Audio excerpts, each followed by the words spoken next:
everybody? It's your girl Cam. I have some great news. Gift cards are now available on my website. You can get them in $10, $25, $50, or $100 denominations. They're great for friends, coworkers, or that someone special. So go to my website at www.camilaesther.com and grab yours today. Hit that notification button and subscribe to my YouTube channel. And I hope to see you guys on live. Have a great day. Bye. Hey, what's up, DJ? Hey, what's up, Queen? How you doing? I'm doing good. So I'm super excited to have you here. Thank you so much for taking the time out of your busy schedule to join me. And I also want to thank all of my viewers and followers there on Instagram Live as well, on Facebook, YouTube, and Twitch. So we're doing something a little different, guys. We're doing a Friday Night Live here on the Speaker Podcast. You know, we got to switch it up. That's why it's important for you to hit those notifications and follow me, because you never know, I may pop up on you. You know what I'm saying? So with that being said, we're going to go ahead and kick off tonight. And before we do that, I do want to shout out some of my sponsors. I want to give a shout out to the Mark Coley Business Academy, Dream Doer Nation, Gracie Ray Beauty, the Recondius Experience, Candy's Cocoa Bombs, Chemistry Room Fragrances, Michael Wiley Photography. And we're going to get in tonight. So with that being said, I want you to introduce yourself. What's up, DJ? Let the people know who you are and what you do. Hey, appreciate you. Thank you so much for this opportunity again. I go by the name of D.A. Smalls. I'm a Christian lyricist. Everything I do is faith-based. I also do motivational speaking, personal training as well, and construction work. Awesome, cool. So we're going to get right into the conversation. I actually ran across you. My friend Austin, he referred me to you. He's like, oh, you need to check this brother out. He's really cool or whatever. So we did a live. You kind of popped up and shared a little bit of your journey. So those that are not familiar with you, can you kind of give us a little bit of your background and just where you are as far as how you got here today? Okay. I'll start off with, hey, I was raised in Cross, South Carolina. That's in the country where cows walk across your yard. So I was raised in Cross, South Carolina. I went to Cross Elementary, Cross High School. I was raised in an adoptive home. I was adopted. So the home that I was raised in was very interesting and abusive at the same time. But as I got out of high school, I ran away from home. When I ran away from home, I met some of my family. I got to get a chance to know what was going on in the world because I was very restricted. I started doing poetry at the age of 12. At the age of 12. And then music, it transformed into music after I saw the movie Sister Act 2. Once that happened right there, I started doing gospel inspirational music. And slowly I kind of transitioned into a little bit of the secular world. And then I went to the military because I was sleeping outside, eating out of garbage cans. So when I went to the military, I kind of lost track of the music, but I stayed with it to myself. Once I got out of the military, I ended up moving to Nebraska. Along with Nebraska, I started doing motivational speaking. And I lost everything in like a matter of 2 hours. And I lost my house, my money, my car, even my fiance at time, based off of lies and deceit on my end. And I moved back to Charleston where the healing process needed to start it. And I committed my life to Christ. And that was it. You know, I went back to the music because my kids was wanting to enjoy it. And that was it. Wow. So let's kind of go back into your childhood. You mentioned that you said it was interesting and abusive. Can you kind of like share with us as far as what that environment was like for you? Sure can. I say interesting because I had a stepmother who raised us.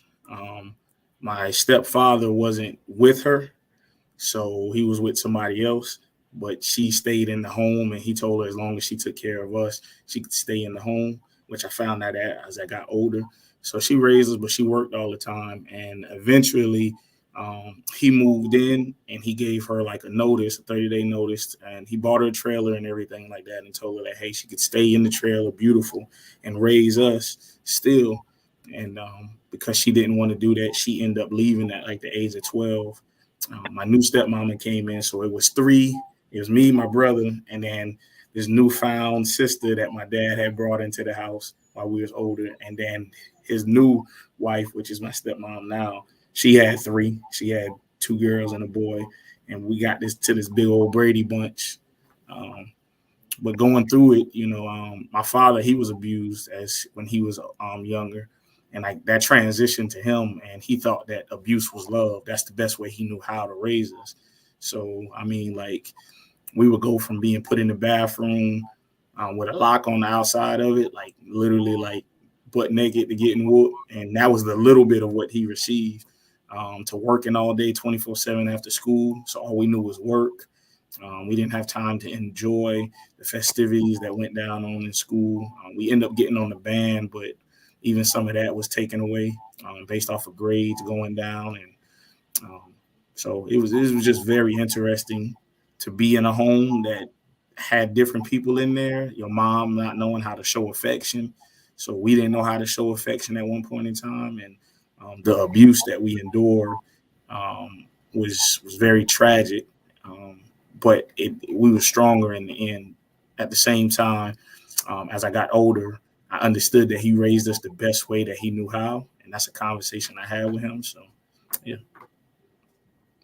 Wow, DJ, that's a lot. So, just going through, just experiencing abuse as a young child, how do you think as a Black male that impacted you as far as not being able to express your feelings or having the tools to just pretty much, express yourself as a young person and then growing up into manhood?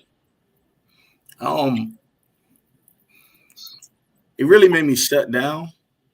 It really did make me shut down. It made me feel as if I had no one to talk to, and um, as a male who had a father figure and a mother figure in the home, you expect most of the time for your mother to be that person to go to, but when you go to that person, you expect change. So when you don't get change, you just feel like you speaking doesn't do anything for you. It has no value. So when I started getting into relationships, I bottled up everything. I took out everything out in the gym, football, sports. I always used to say I'm okay, even if I wasn't okay. Um, but you would have never known that because I kept a smile on my face 24/7. Not being able to talk actually, um, it, it it dwindled me as a person. It made me look down on myself a lot. Not being able to voice my opinion. Mm, So that right there, and it also once I got out of that mindset, it also made me be able to voice my opinion even bolder and in negative ways. That caused a lot of attention, unnecessary attention, and attraction to negative things because I didn't know how to just hush and take criticism and things like that. mm. Do you feel like sometimes, or in certain instances, DJ, that particularly with Black men, when they go through such situations, that they tend to gravitate to something as an outlet or coping? Some men they go through women or maybe substance abuse, alcohol, drugs. Some get into fights because they have this anger going on. So, do you agree with that, or do you feel like no? And if so, then what did you do to try to like cope or deal with your feelings and feeling angry? I do feel like that, honestly. I absolutely agree with what you're saying. We find things like that to cope with abuse, substance abuse. Um, women. Mine was women. I because there's a lack of intimacy or affection from a mom. I looked for the affection in the best way that I knew how, and that was sex at the time, sexual immorality. And so that's what I knew. So that's what I cope with to this day. Those are the things that I know God is really tearing down away from me, but I had to learn how to love myself. Mm, I didn't love myself at the time, so I seek love from somebody else. And you did bring up a good point, as far as Black men. Um, I, I don't like to go this route sometimes, but there's a lot of other races that would allow their kids to go to therapy, as a child. they teach them like, hey, what's going on in your life? So they go to therapy. They got these counselors and stuff like that. But as Black parents, Black men, we're always told that, hey, just be strong. We're always told to, suck it up. Them tears ain't gonna do nothing for you, or you talking ain't gonna do nothing for you. It makes us look weak when we voice our opinion. Yeah, I think that's very important. Me being a PK, growing up in church, mental health is very taboo. To a degree now it still is. And that's why I have platforms like this, because I do want to break down those stereotypes and those boundaries, those walls, because we do need to discuss that. You can pray and shout and run, but you can still be hurting and broken. And I think it's very important that we create spaces for each other like this, to be able to talk and discuss and share. I think it's really important, particularly for men. They have a space where they do feel safe to talk and open up, and in a way where they don't feel like whatever they say is not going to be weaponized against them later. I think that's one of the biggest fears, particularly with men in our community, is because when they were in spaces where they felt comfortable, it was later thrown in their face later and weaponized. And I totally disagree with that. I know just us as people, in relationships, friendships, whatever, there will be disagreements, but I do believe that you can disagree, but you don't have to be disrespectful or start pulling out secrets or go below the belt. I believe in disagreeing, but do so in a space that's still with fairness and equity and also respect. Because once that happens, 9 times out of 10, 10 out of 10, particularly in a relationship, the man is going to shut down and he's going to go, oh, I can't open up to her anymore. I can't talk to my boy anymore. And even within circles with other Black men, to be a safe landing pad, a safe space for your friends, your male friends, because I've had conversations like this with you and other brothers, and they've said like even amongst friends, it's very awkward, or they feel uncomfortable, or they do not feel safe opening up to talk within each other because it's weird, or it's not what we do, or you're viewed as a punk, or those terms. And I just feel like it's very important that we have these spaces that brothers can open up and share, because that's where the healing starts. Amen. I truly agree with you on that. So going forward, as you were saying, you joined the military, and at one point in time you were homeless. So what kind of what transpired during that time? What took place during that time that leads you into the homeless situation, and what was really going on in your life at that time? You talking about prior to the military? Yeah. Okay. Pride. Pride is a big one. Mm-hmm. As a male, again, we feel like we have to be so strong that we don't voice that we need help. We try to do it all on our own. Nobody knew that I was sleeping outside. Nobody knew that I was eating out of a garbage can, because I made it look like, everything was okay. I kept a smile. I showed up to the events and stuff like that, and it was just a lot of pride. I feel like I could have asked for help simply, but again, it goes back to me voicing myself, and I've told people certain things, and they've just kind of thrown it in your face or spread it around as if it was something to be spread around. Mm-hmm. And I came to these people in confidence and hoping that they could help me genuinely.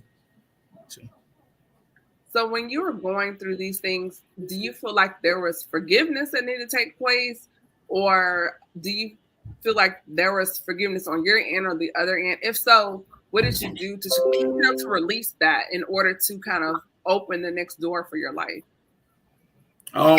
Forgiveness definitely needed to take place, because I was giving up from my mother, my biological mom, and my dad was in jail for 12 years. So I never got a chance to spend time with them or anything like that. So I definitely had some ill will towards, not ill will, but I guess like unforgiveness towards them. And then I'm in this home that abuse is being taken place, and nobody is, listening to you, or no feelings or anything like that. So now you're like, why did you give me up? I could have been with you. And so the forgiveness took place. the forgiveness took place after the military, after Nebraska, when I lost everything the second time. It took place, and when I came back to Charleston, um, I remember I was like, my dad never buys a plane ticket for anything. He never really spends money like that on anybody unless he's showing off at one point in time. But he ended up saying, like, son, and my mom was like, hey, we'll pay for a plane ticket right now to come to you and for you to come home. So I took the opportunity, thinking I would be there for a week. And I remember praying. My mom was like, I've been praying for something for you. And she was like, I've been praying that God is going to keep you here. And I was like, Ma, don't do that. I'm leaving, But I remember right before I was getting ready to leave, 2 days, one of my prayers was that, Father, if I'm supposed to be here, I need you to give me a specific sign. I asked for a shooting star. I'm in the country, so I don't see shooting stars like that all the time. So I said, I need a shooting star. On the day after church, it was like 12 o'clock. I think it was New Year's or something like that. I was like, hey, get ready to fly out. Talking to my mom, talking about everything that I want to do. I wish I could help out with. And lo and behold, right in front of me, a shooting star just comes down. Wow. So I was like, no, God, I need another one. I don't want that one right there because I'm leaving. But I ended up getting that one. And I'm thankful that I stayed in Charleston because Charleston actually was the healing process. I needed to come back to mend some things with my father, mend some things with my mother on both sides. And I actually needed to ask for forgiveness in a lot of areas that I conducted some major bad things in some ways. So that forgiveness led to a lot of freedom. So do you feel like, particularly with young men within your age group, your demographic, when we look at pride, anger, we look at what's going on with social media and the mindset that is taken on whether it's like entitlement or this mindset of privilege, how dangerous do you think that really is for this generation? It's very dangerous. Because as just in my generation and even below, we don't seek help anymore. And because of that, we rely on survival instincts, and survival instincts aren't always the best instincts at all. And so we do anything by any means necessary to cope with our feelings, to feel good and to look good in front of everybody. So they never know what's actually going on. I done seen some brothers that's sleeping on the floor with rats, but in the club or anything like that, and they look like they flashing. They got all the people around them and stuff. So why do people do it for the gram, like the social media? Like, I just really don't understand that. Or people within our generation, it's all about the posts, the likes, but you're struggling, you're hungry, or you'll spend all your money for a bag of belts, shoes, whatever, but you don't have lights or the fridge is empty. What is that about to you? What do you think and the thing is like, are you even getting money for doing these things, or is it just all the hype and just the image? That is a level of lack of love from yourself. You get the love from other people. That's how you cope with what you lack in for yourself, the love you lack for yourself. And that's why so many people, they're like, hey, like, share, and it's very detrimental when they don't get the likes or the shares, and they go out of their way to make sure that they can get the likes and the shares. Like you said, they don't get money from it, and it's a crutch for them. It's very much a crutch. It's a way for them to live a lifestyle that they really want to live, but they can't live it, so they live it through the social media eyes. Because So nobody it's can a tell fantasy, like we've created a fantasy or alter ego or image. And I just feel like a lot of people that are experiencing mental breaks is because they live such a fantasy online that their real life doesn't measure up. So then a depression or anxiety kicks in because you know that you're an imposter, you're a fake, you're not, making yourself to be as big as you proclaim online. So then when people meet you in person, they go, oh, well, I think, this way about you. And I thought this, but then I meet you and it wasn't the case. Or, people renting cars, showing up at events with a rental, just to keep up these pretenses. And I feel like it creates a space for anxiety, depression, or other things Just all because of this image. And I think with our generation, it's very important just to show up and be your authentic self. And that's just how I feel about that. Like, I'm not going to put anything online or pretend to be something I'm not. Like, what you see is what you get. If you don't feel like posting today, don't. I think there's such a hustle behind the need to post 5-6 times a day, every day. Like, that is so mentally draining. Creating content, not that there's anything wrong with it, but to do it in a space that's realistic. Yeah, that's truth right there, and that comes with that, Instagram or social media algorithm. I guess that's how they say it. They try to keep up with that, and because they try to keep up with that, they're like, oh, I got to do this, I got to do that. And I'm like I said, I'm very spiritually inclined, so I just know how the enemy works with that right there. He uses that to his advantage, and we fall right into it because it's a coping mechanism again with what we lack in a real life standard. So it all falls downwards. Is once you get to love yourself, then you'll start understanding all of this stuff isn't a necessity. There's some people who makes it very big without the social media upbringing, and then they got a whole team that does that stuff, and they stay away from it so that way they can, be these creative artists and doctors and everything that they want to be. So some people don't understand that, so they can get their whole life consumed with this, thinking that this person is doing this and this is how they made it. That's not the way to go.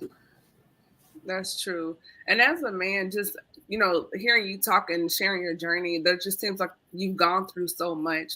So after, being homeless and then you joined the military, was that your breaking point, or was that just like a last resort? I think that was my breaking point, really. That was my breaking point because I was just like, I done tried everything else. I haven't fully committed my time to Christ. So I've always said it, but I never fully put it on that front like a lot of people do. And that was just my breaking point. I had lost everything. I was like, man, this can't be. I can't go backwards. So I was like, let me try it. So what happened? Like, you keep saying like you lost everything. So like, what exactly happened? I was engaged to somebody who was overseas, and I was getting ready to move them over here.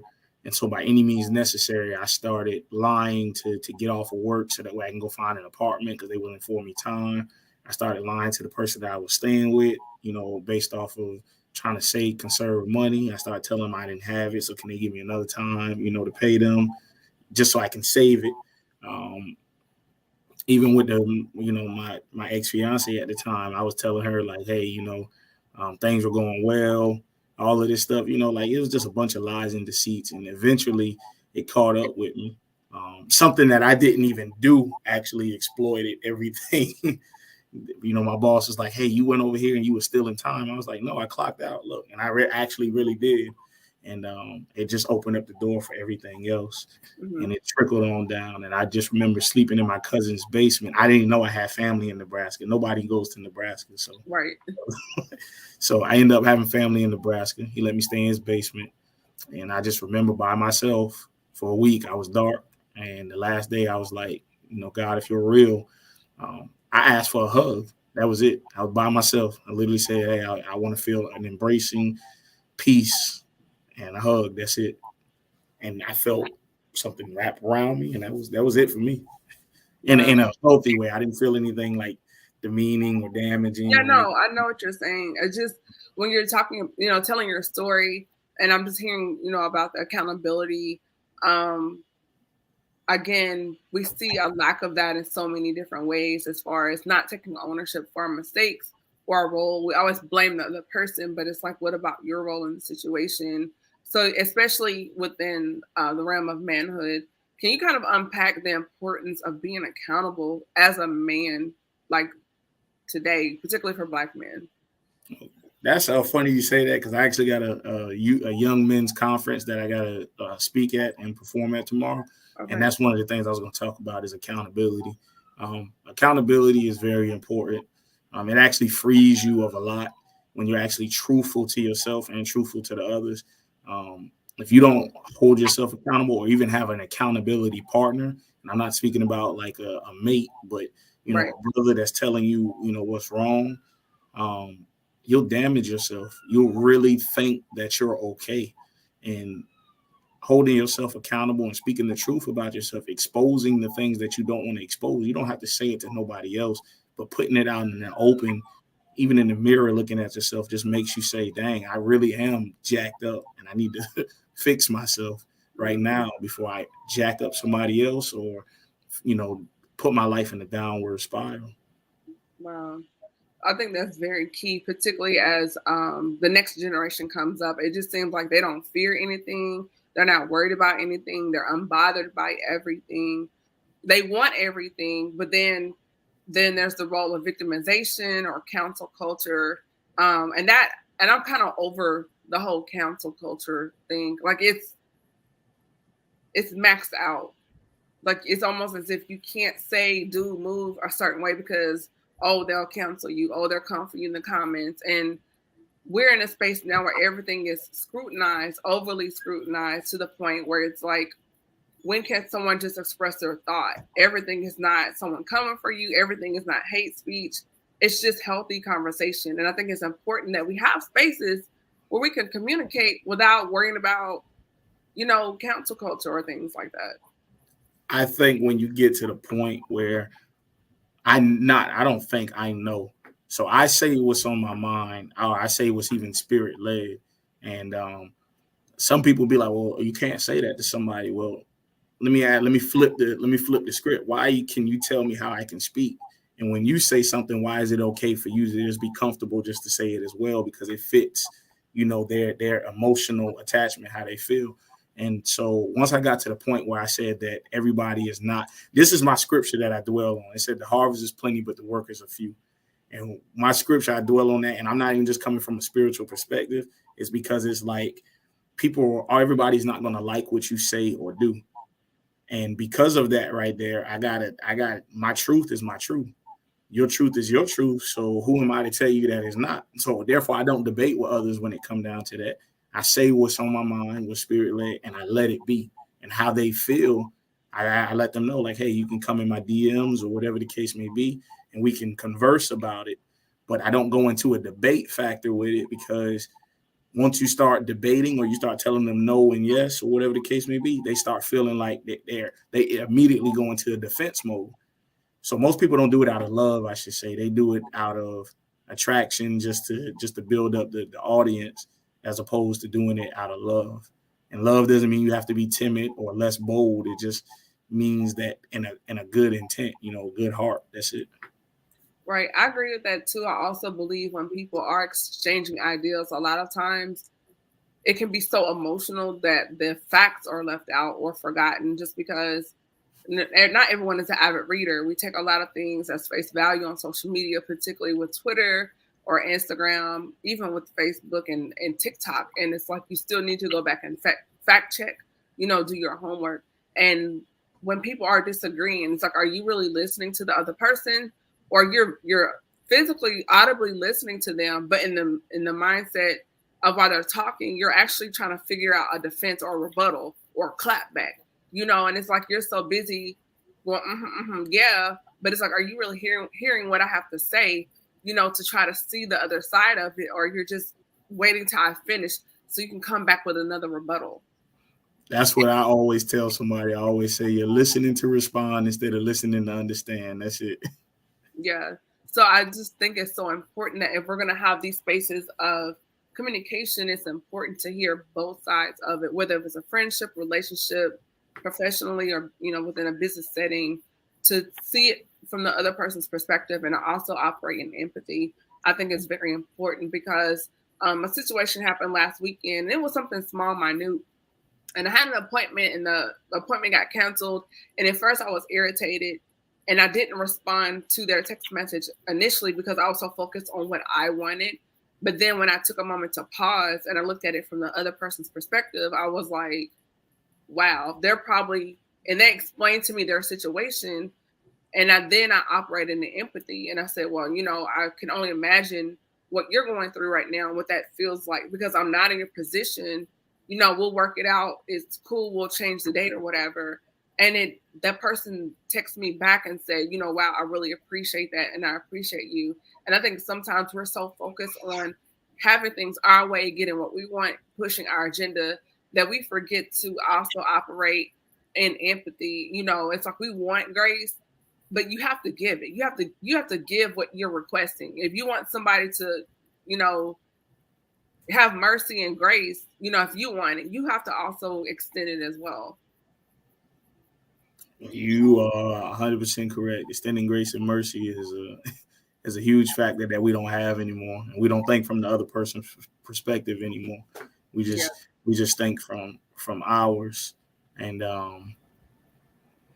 I mean, sometimes, and I'll be honest with you, sometimes I have to, I say me, I'm going to use me for an example. I can't use anybody else. Sometimes you just know it's time for you to just do certain things. You have to move on. And as much as you want to think from another person's perspective, emotionally is sometimes how we tie ourselves into things that shouldn't be tied into, because we allow our emotions to speak as opposed to purpose and what needs to be conducted at the moment. Um, if I see myself dwindling down in a certain area, or compromising with things I don't normally compromise with, I gotta go. I gotta do certain things. I gotta maneuver a certain way, to get myself back in that headspace. So let me ask you a question. What do you feel like men can do for each other in order to allow a space to feel safe to talk amongst your friends without being viewed as weak or, oh, you're being soft? Like how do you guys change that? Because it seems like women, we always, girl, I need to talk. We can talk at the hair salon, at home, in the car, wherever. Like we're just naturally, by nature, we communicate. But for you guys, it's always an awkward space.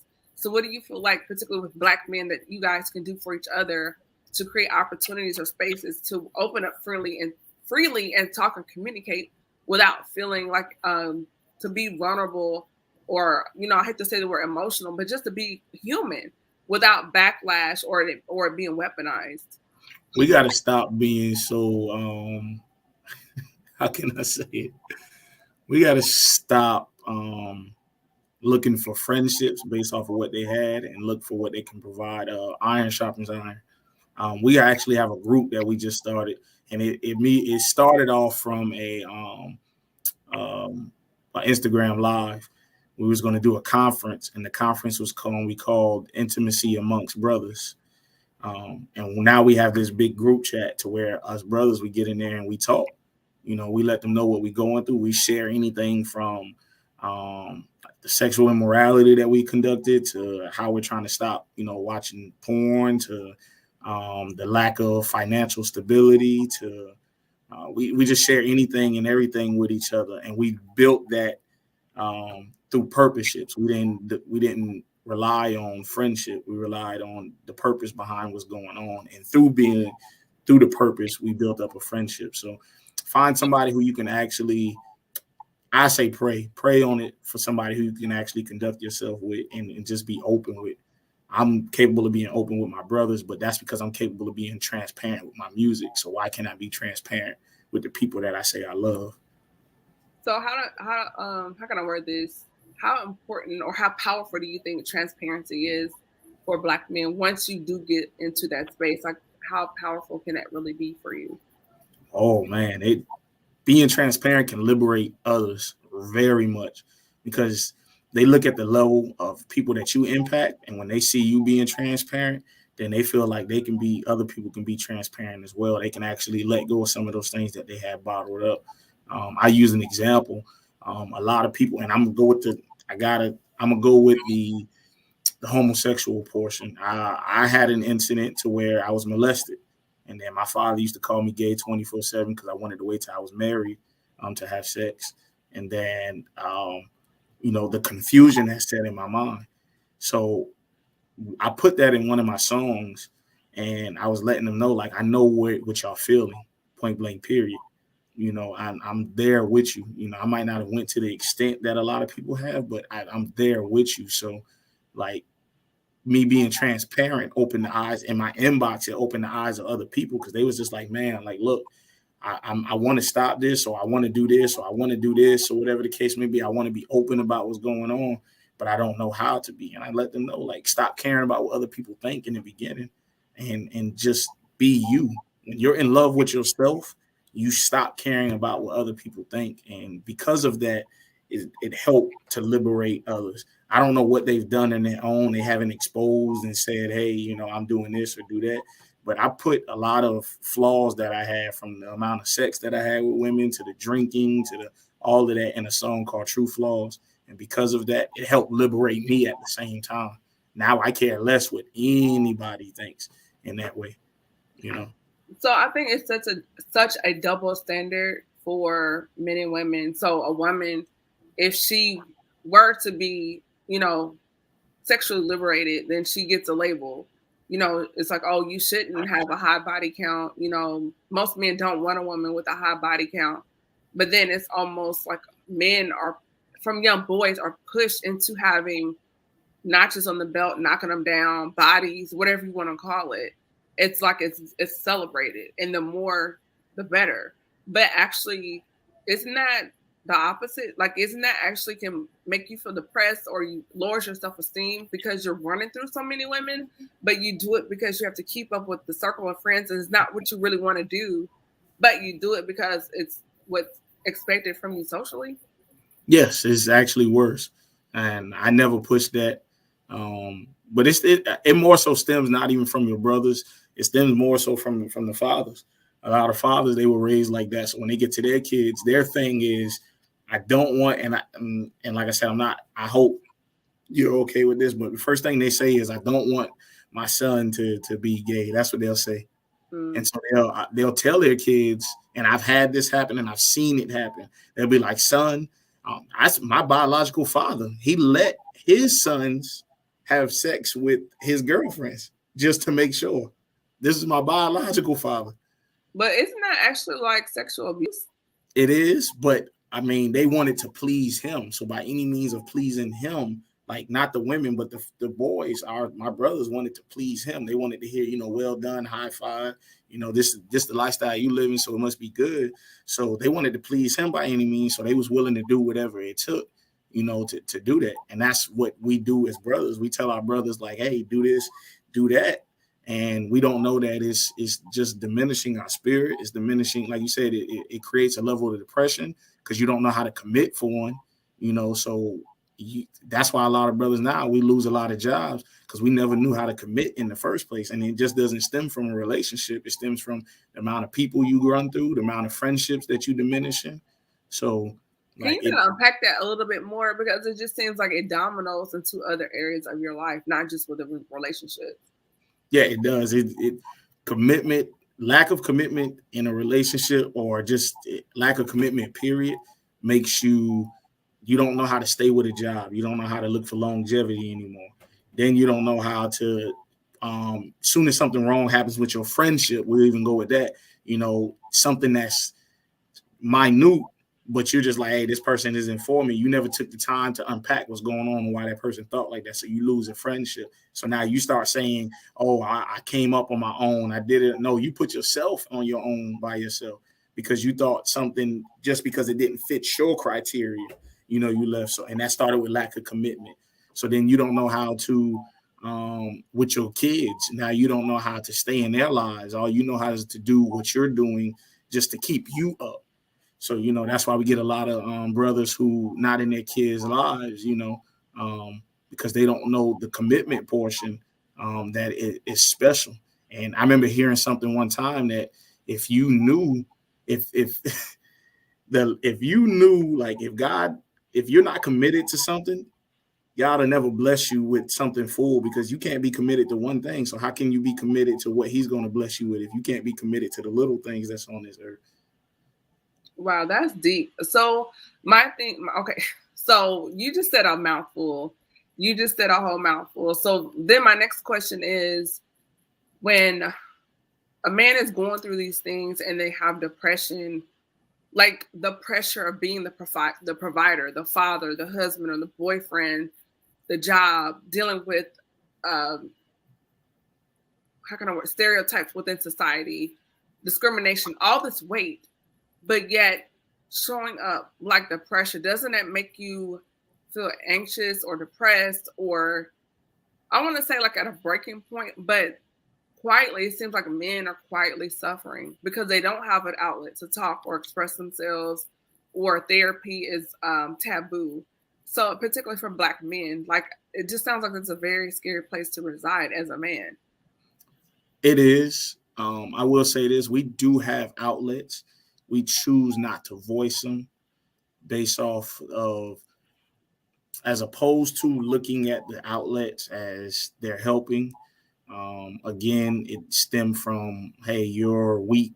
You know, we start hearing those thoughts in the back of our mind if you start doing that. And so we immediately dismiss them, or we go to counseling or therapy, um, and we say, hey, you know, it didn't help.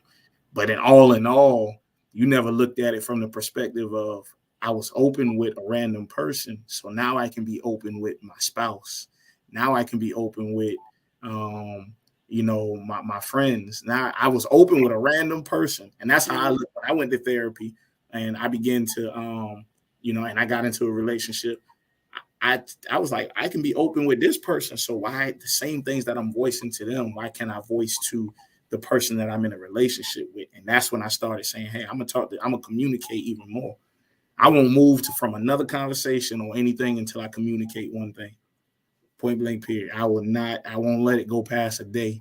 Or even if it goes past a day in the morning, I'm communicating in some way, shape, or form, whether it's through my music, or poetry or something. I'll write it down, send it to the person, whatever the case may be.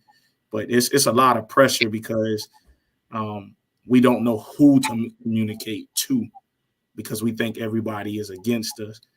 We don't show the love, or like you said, the grace and the mercy to each other. We don't extend that to each other so we can communicate those things.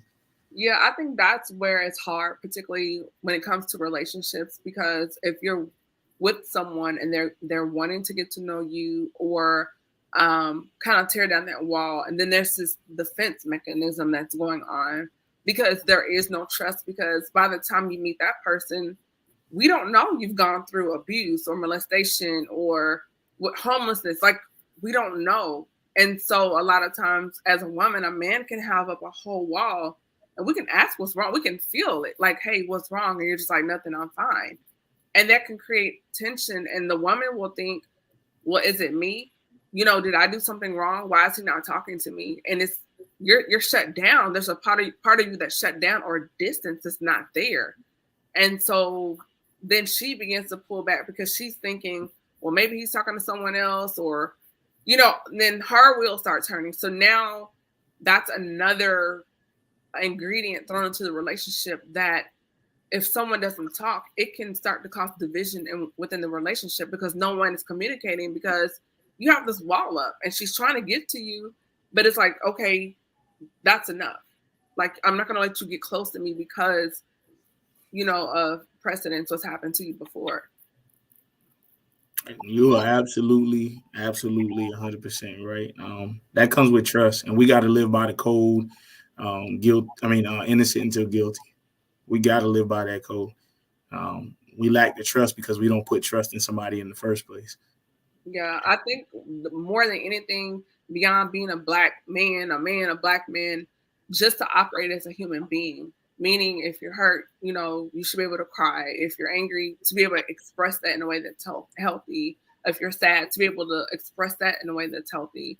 But I think a lot of black men, and that's why I like having these conversations, because I think it's very important that men hear people that look like them, sound like them, so they don't feel like it's just them. Because I think there's this misnomer going out here thinking I'm the only one going through this, and it's like, no, brother, you're not. There's so many others going through these things, but we need to have these spaces so you feel like, and it's not just you. Because when you can relate to someone and connect with someone, you can reach out, whether it's through an email or a DM, and say, hey, I saw your interview, or I saw a live or a post, and thank you for sharing that with me. And then those relationships can be created offline. So within each other in your own communities, to have those conversations and start the healing process. I think that's very important. It is. It is. And I can't even add on to that what you just said, because that's just where it's at. That's signed, sealed, and delivered. So touching on your music, So here you are, you've got new music out. What has been your primary inspiration, DJ, for the writing? People. Um, I told God that, hey, I've misrepresented you all my life, and if I'm gonna represent you, I'm gonna share my testimony for those who won't share it, like you said, and hoping that they'll be liberated, that they'll feel, somebody who's going through what they're going through, been through what they've been through, and that they can be open to somebody, and comfortable. So, um, and a lot of the music stems from my life. Everything that's in there is my life story. Most people won't know it. They'll think that, oh no, this guy couldn't have did all of this. Like, yeah, I'm exploiting myself. That's why I topped it off with the name True Flaws, to let you know that, hey, I'm a regular person just like you. Yeah. So even for young men out here today, like you can be cool and still live for God. Like I think that's possible. I think there's such a false image of what a Christian should be, or if you get mad or upset, like, oh, I thought you were saved, you're angry. It's like I'm still a person, and particularly for men, then there's another pressure of, air quotes, walking the path, but you're still human. You're still in this skin, in this life. And I think there's so many, again, labels that what people feel or think a Christian or someone that lives for God should do should be like this box. And it's like when you look around everything that God has created, God is diverse. He's not in a box. He's dynamic. He's loud. He has expression. I mean, you can see it in the trees and the flowers, the water, just it's everywhere. So it's like, well, if God is dynamic and everything He's created is dynamic, then why is it when we get to people, it's got to be in this tiny box? And I just feel like that's not the case. Because we've let our emotions rule what's going on as opposed to what the truth is. We're emotionally driven. That's something I always pray on too, that my emotions be in line with the Father, because emotions is very dangerous. They're very helpful, but they're very dangerous. So we've taken our own emotions and said, this is Christ-like. And we put that together, and then we issued it out to everybody else. So. Wow. Well, I do want to say thank you for joining me here and just sharing your story. I think it's very powerful. And those that, if they miss the live, they can go back and, and catch it again later. So those that want to connect with you or hear more about your story or your music, DJ, where can they connect with you on social media? You can follow me at I am DA Smalls on Instagram. It's DA Smalls on Facebook. You can look up on any streaming platform, D.A Smalls. Type in True Flaws or just D.A Smalls, and you'll see any music that's up there. I really do hope you enjoy. I'm truly thankful for Miss Camille with what she's doing right now and allowing us to help others and reach out to others. But yeah. All right. Well, everybody, this is your girl, Camille Essick, host of the Speaker Podcast, the podcast where innovators and creators connect. And I have some great news. The Speaker Podcast, as of yesterday, has officially launched as a website. So you can go there. Yeah, thank you. Go there and subscribe, and you can catch up with all the news there. That is at thespeakerpodcast.com. And be able to do that, just go right now on my Instagram page. Hit the link in my bio. It's the very first one at the top. Hit that. And if you subscribe, you'll get $10 off just for subscribing on your first purchase. So you definitely want to do that. I have merchandise coming through very soon, in addition to some other things. And if you also missed last week, the Heart and Soul 2021 conference, you can catch that there as well on my YouTube channel. So go to my YouTube page, and you can catch the replay there. And it's also available at thespeakerpodcast.com. So hit the notification button and follow me on Instagram at Camille.Essick and get all the merchandise on my website as well. So DJ, thank you again for joining us tonight. Stay on. We're going to chat for a little bit. And everybody, I hope you have a good weekend. Be blessed. Thanks for watching. Bye-bye.